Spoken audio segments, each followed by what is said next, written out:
अवघ्या 1.5 दिवसात एका उमद्या तरुणीनं बोरिवलीतल्या नागरिकांना आकर्षित करायला सुरुवात केली आहे। तिचं ऐटबाज सौंदर्य पाहण्यासारखं आहे। तिच्यात आदा आहेत। तिचे डोळे जेवढे आकर्षक तेवढेच भेदक, नजरेला नजर भिडवणारे। ती आक्रमक सुद्धा आहे। ब्युटी तिचं नाव, आणि ती आता हळूहळू बोल्ड होऊ लागली आहे। आपण बोलतोय बोरिवलीतल्या संजय गांधी उद्यानातल्या ब्युटी या वाघिणीविषयी। परवा संध्याकाळी ती संजय गांधी उद्यानात आली आहे। रॉयल बेंगॉल टायगर तिची जातकुळ। ती मूळची चंद्रपूरची। चंद्रपूरच्या जंगलात रेल्वे ट्रॅक ओलांडताना तिला अपघात झाला, पाय फ्रॅक्चर झाला। वनाधिकाऱ्यांच्या लक्षात आल्यावर नागपूरच्या पशुवैद्यकीय रुग्णालयात तिच्यावर उपचार करण्यात आले।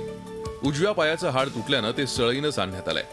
माजी मुख्यमंत्री पृथ्वीराज चव्हाण आणि त्यांच्या पत्नी सत्वशीला यांना एकदा नागपूर भेटीत या वाघिणीचं दर्शन झालं, तेव्हा त्यांनी तिचं नाव ठेवलं ब्युटी।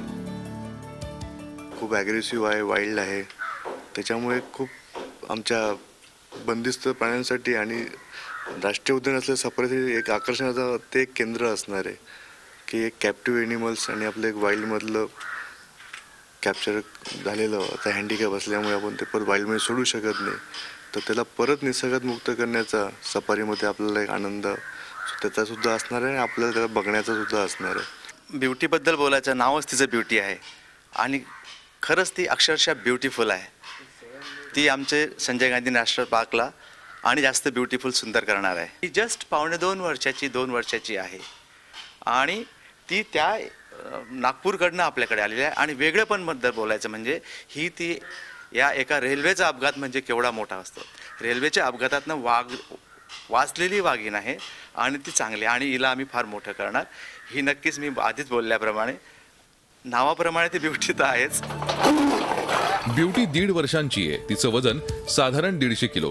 संजय गांधी उद्यानात सध्या 9 वाघ आहेत, त्यापैकी 3 ते 4 वाघ वृद्ध झालेत।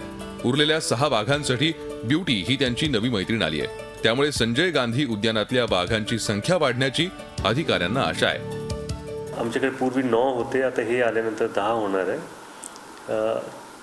यापैकी खूप 3-4 वाघ असे जे आता म्हणजे खूप वृद्ध ज्याला आपण म्हणू शकतो, म्हणून आपल्याला सुद्धा एक तरुण अशा प्रकारचे वाघाची किंवा वाघीणची आवश्यकता होती। आता वाघीण आहेत म्हणून म्हणजे त्याचा उपयोग प्रजननासाठी सुद्धा करता येईल। सध्या ब्युटी नॅशनल पार्क मधल्या पशुवैद्यकीय अधिकाऱ्यांच्या देखरेखीखाली आहे। महिनाभर तिचं बारकाईनं निरीक्षण करण्यात येईल। तिच्या आगमनानं नॅशनल पार्क मधल्या अधिकाऱ्यांमध्ये उत्साहाचं वातावरण आहे आणि कदाचित वाघांमध्येही। दिनेश दुखंडे, झी मीडिया, मुंबई।